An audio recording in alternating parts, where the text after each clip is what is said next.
नमस्कार। आज मैं सुना रही हूँ अमृता प्रीतम की कहानी शाह की कंजरी। उसे अब नीलम कोई नहीं कहता था, सब शाह की कंजरी कहते थे। नीलम को लाहौर हीरा मंडी के एक चौबारे में जवानी चढ़ी थी और वहाँ ही एक रियासती सरदार के हाथों पूरे 5,000 में उसकी नथ उतरी थी और वहाँ ही उसके हुस्न ने आग जलाकर सारा शहर झुलसा दिया था। पर फिर वह एक दिन हीरा मंडी का रास्ता चौबारा छोड़कर शहर के सबसे बड़े होटल फ्लैटी में आ गई थी। वही शहर था, पर सारा शहर जैसे रातों रात उसका नाम भूल गया हो। सबके मुंह से सुनाई देता था शाह की कंजरी। गजब का गाती थी, कोई गाने वाली उसकी तरह मिर्जे की सद नहीं लगा सकती थी। इसलिए चाहे लोग उसका नाम भूल गए थे, पर उसकी आवाज नहीं भूल सके।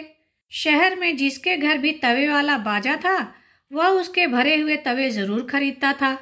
पर सब घरों में तवे की फरमाइश के वक्त हर कोई यह जरूर कहता था, आज शाह की कंजरी वाला तवा जरूर सुनना है। लुकी छिपी बात नहीं थी, शाह के घर वालों को भी पता था। सिर्फ पता ही नहीं था, उनके लिए बात भी पुरानी हो चुकी थी। शाह का बड़ा लड़का जो अब ब्याहने लायक था, जब गोद में था तो सेठानी ने जहर खाकर मरने की धमकी दी थी। पर शाह ने उसके गले में मोतियों का हार पहनाकर उससे कहा, शाहनिए, वह तेरे घर की बरकत है। मेरी आंख जौहरी की आंख है। तूने सुना हुआ नहीं है कि नीलम ऐसी चीज होता है जो लाखों को खाक कर देता है और खाक को लाख बनाता है। जिसे उल्टा पड़ जाए उसके लाख के खाक बना देता है और जिसे सीधा पड़ जाए उसे खाक से लाख बना देता है। वह भी नीलम है, हमारी राशि से मिल गया है। जिस दिन से साथ बना है, मैं मिट्टी में हाथ डालूं तो सोना हो जाता है। पर वही एक दिन घर उजाड़ देगी, लाखों को खाक कर देगी। सानी ने छाती पर सील रखकर उसी तरफ से दलील दी थी जिस तरफ से शाह ने बात चलाई थी। मैं तो बल्कि डरता हूं कि इन कंजरियों का क्या भरोसा, कल किसी और ने सब्ज बाग दिखाए और वह जो हाथों से निकल गई तो लाख से खाक बन जाना है।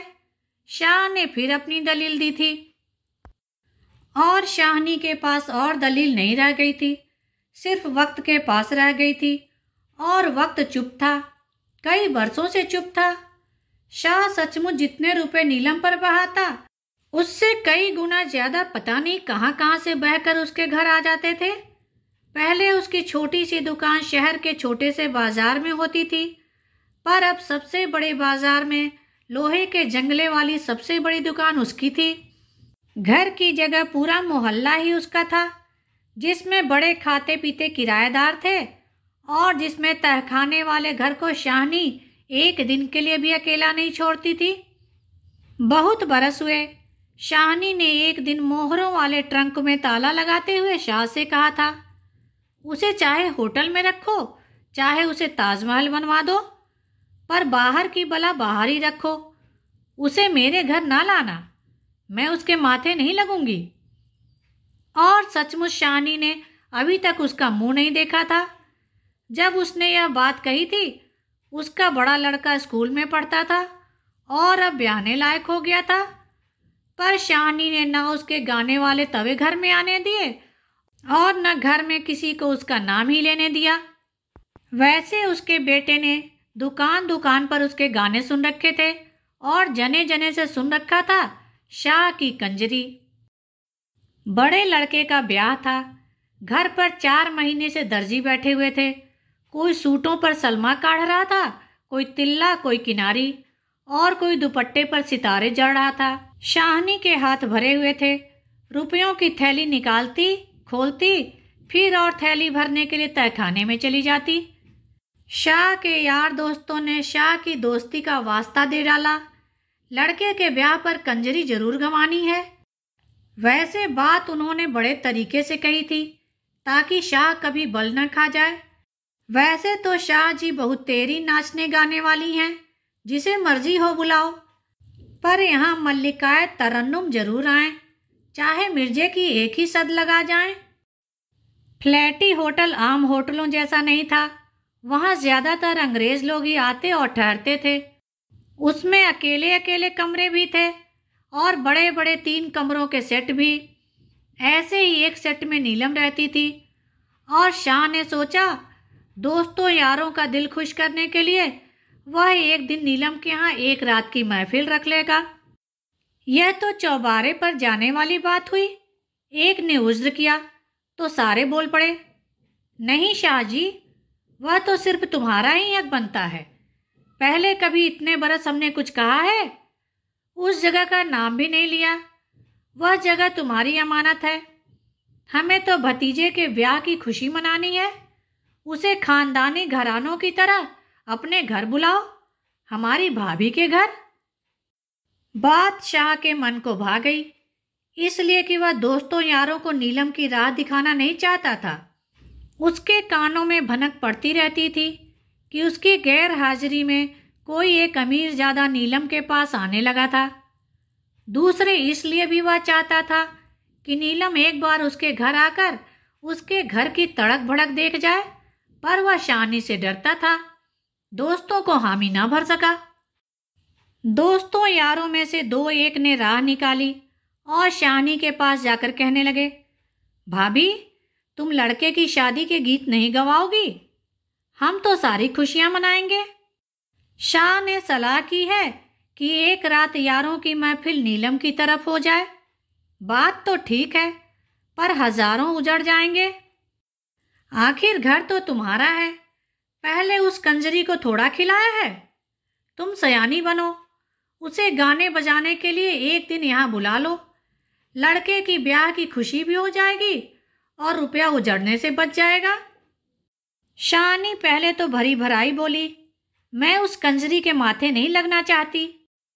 पर जब दूसरों ने बड़े धीरज से कहा, यहाँ तो भाभी तुम्हारा राज है, वह बांदी बनकर आएगी तुम्हारे हुक्म में बंधी हुई, तुम्हारे बेटे की खुशी मनाने के लिए। हेठी तो उसकी है, तुम्हारी काहे की? जैसे कमीन कुमने आए डोम मरासी, तैसी वह। बात शानी के मन को भा गई। वैसे भी कभी सोते बैठते उसे ख्याल आता था, एक बार देखूं तो सही कैसी है। उसने उसे कभी देखा नहीं था, पर कल्पना जरूर थी, चाहे डर कर, सहम कर, चाहे एक नफरत से। और शहर में से गुजरते हुए अगर किसी कंजरी को तांगे में बैठते देखती तो ना सोचते हुए भी सोच जाती, क्या पता वही हो। चलो एक बार मैं भी देख लूं। वह मन में घुल सी गई। जो उसको मेरा बिगाड़ना था बिगाड़ लिया, अब और उसे क्या कर लेना है। एक बार चंद्रा को देख तो लूं। शाहनी ने हामी भर दी, पर एक शर्त रखी, यहाँ ना शराब उड़ेगी न कबाब। भले घरों में जिस तरह गीत गाए जाते हैं उसी तरह गीत गवाऊंगी। तुम मर्द मानस भी बैठ जाना, वह आए और सीधी तरह गाकर चली जाए। मैं वही 4 बताशे उसकी झोली में भी डाल दूंगी, जो और लड़के लड़कियों को दूंगी जो बनने सेहरे गाएंगे। यही तो भाभी हम कहते हैं। शाह के दोस्तों ने फूंक दी, तुम्हारी समझदारी से ही तो घर बना है, नहीं तो क्या खबर क्या हो गुजरना था। वह आई। शाहनी ने खुद अपनी बग्गी भेजी थी। घर मेहमानों से भरा हुआ था। बड़े कमरे में सफेद चादरें बिछाकर बीच में ढोलक रखी हुई थी। घर की औरतों ने बनने सेहरे गाने शुरू कर रखे थे। बग्गी दरवाजे पर आकर रुकी तो कुछ उतावली औरतें दौड़कर खिड़की की एक तरफ चली गईं और कुछ सीढ़ियों की तरफ। अरे बदशगुनी क्यों करती हो, सहरा बीच में ही छोड़ दिया। शाहनी ने डांट दी थी, पर उसकी आवाज खुद ही धीमी सी लगी, जैसे उसके दिल पर एक धमक सी हुई हो। वह सीढ़ियां चढ़कर दरवाजे तक आ गई थी। शाहनी ने अपनी गुलाबी साड़ी का पल्ला संवारा, जैसे सामने देखने के लिए वह साड़ी के शगुन वाले रंग का सहारा ले रही हो। सामने उसने हरे रंग का बांकड़ी वाला गरारा पहना हुआ था। गले में लाल रंग की कमीज थी और सिर से पैर तक ढलकी हुई हरे रेशम की चुनरी एक झिलमिल सी हुई। शाहनी को सिर्फ एक पल यही लगा, जैसे हरा रंग सारे दरवाजे में फैल गया था। फिर हरे कांच की चूड़ियों की छन छन हुई तो शाहनी ने देखा एक गोरा गोरा हाथ एक झुके हुए माथे को छूकर आदाब बजा रहा है और साथ ही एक झनकती हुई सी आवाज, बहुत बहुत मुबारक शाहनी, बहुत बहुत मुबारक। वह बड़ी नाजुक सी पतली सी थी, हाथ लगाते ही दोहरी होती थी। शाहनी ने उसे गांव तकिए के सहारे हाथ के इशारे से बैठने को कहा तो शाहनी को लगा कि उसकी मांसल बाह बड़ी ही बेडौल लग रही थी। कमरे के एक कोने में शाह भी था, दोस्त भी थे, कुछ रिश्तेदार मर्द भी थे। उस नाजनीन ने उस कोने की तरफ देखकर भी एक बार सलाम किया और फिर परे गांव तकिए के सहारे ठुमक कर बैठ गई। बैठते वक्त कांच की चूड़ियां फिर छनकी थी। शाहनी ने एक बार फिर उसकी बाहों को देखा, हरे कांच की चूड़ियां, और फिर स्वाभाविक ही अपनी बाह में पड़े हुए सोने के चूड़े को देखने लगी। कमरे में एक चकाचौंध सी छा गई थी। हर एक की आंखें जैसे एक ही तरफ उलट गई थी। शाहनी की अपनी आंखें भी, पर उसे अपनी आंखों को छोड़कर सबकी आंखों पर एक गुस्सा सा आ गया। वह फिर एक बार कहना चाहती थी, अरे बदशगुनी क्यों करती हो, सेहरे गाँव ना, पर उसकी आवाज गले में घुटती हुई सी गई थी। शायद औरों की भी आवाज गले में घुट सी गई थी। कमरे में एक खामोशी छा गई थी। वह अधबीच रखी हुई ढोलक की तरफ देखने लगी और उसका जी किया कि वह बड़ी जोर से ढोलक बजाए। खामोशी उसने ही तोड़ी जिसके लिए खामोशी छाई थी। कहने लगी, मैं तो सबसे पहले घोड़ी गाऊंगी, लड़के का शगन करूंगी, क्यों शाहनी? और शाहनी की तरफ ताकती हंसती हुई घोड़ी गाने लगी, निक्की निक्की बूंदी निक्की आमी वे वरे, तेरी माँ वे सुहागिन तेरे शगन करे। शाहनी को अचानक तसल्ली सी हुई, शायद इसलिए कि गीत के बीच में माँ वही थी और उसका मर्द भी सिर्फ उसका मर्द था, तभी तो माँ सुहागिन थी। शाहनी हंसते से मुंह से उसके बिल्कुल सामने बैठ गई, जो उस वक्त उसके बेटे के शगन कर रही थी। घोड़ी खत्म हुई तो कमरे की बोलचाल फिर से लौट आई। फिर कुछ स्वाभाविक सा हो गया।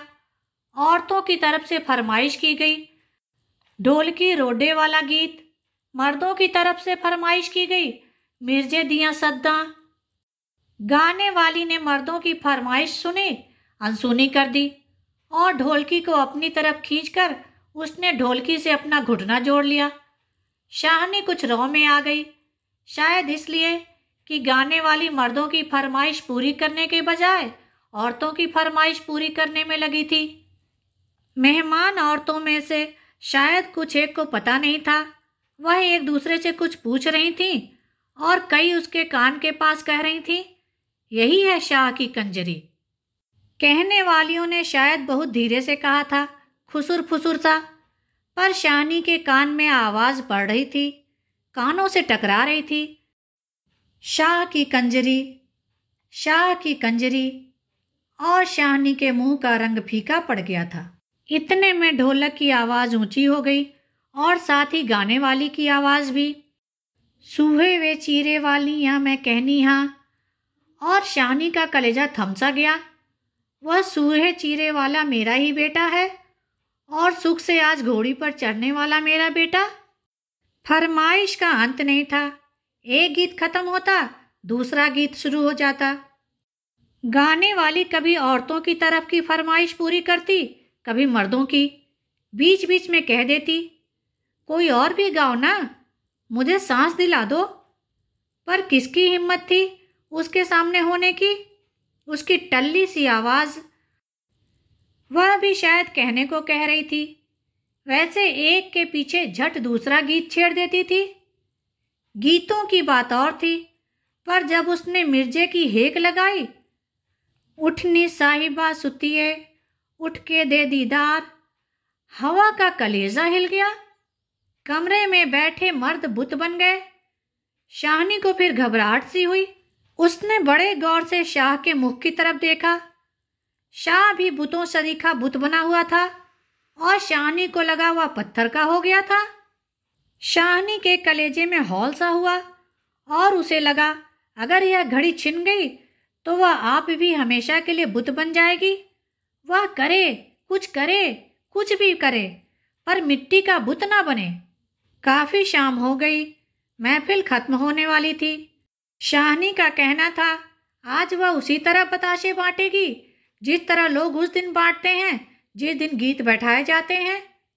पर जब गाना खत्म हुआ तो कमरे में चाय और कई तरह की मिठाई आ गई और शाहनी ने मुट्ठी में लपेटा हुआ 100 का नोट निकालकर अपने बेटे के सिर पर से वारा और फिर उसे पकड़ा दिया, जिसे लोग शाह की कंजरी कहते थे। रहने दे शाहनी, आगे भी तेरा ही खाती हूँ, उसने जवाब दिया और हंस पड़ी। उसकी हंसी उसके रूप की तरह झिलमिल कर रही थी। शाहनी के मुंह का रंग हल्का पड़ गया। उसे लगा जैसे शाह की कंजरी ने आज भरी सभा में शाह से अपना संबंध जोड़कर उसकी हतक कर दी थी। पर शाहनी ने अपना आपा थाम लिया, एक जेरासा किया कि आज उसने हार नहीं खानी थी। वह जोर से हंस पड़ी, नोट पकड़ाती हुई कहने लगी, शाह से तो तूने नित लेना है, पर मेरे हाथ से तूने फिर कब लेना है? चल आज ले ले। और शाह की कंजरी नोट पकड़ती हुई एक ही बार में हीनी सी हो गई। कमरे में शाहनी की साड़ी का शगन वाला गुलाबी रंग फैल गया। धन्यवाद। कहानी को लाइक करें और शेयर करें। मेरे चैनल को सब्सक्राइब कर दें जिससे सभी कहानियाँ आपको समय पर मिल जाएं।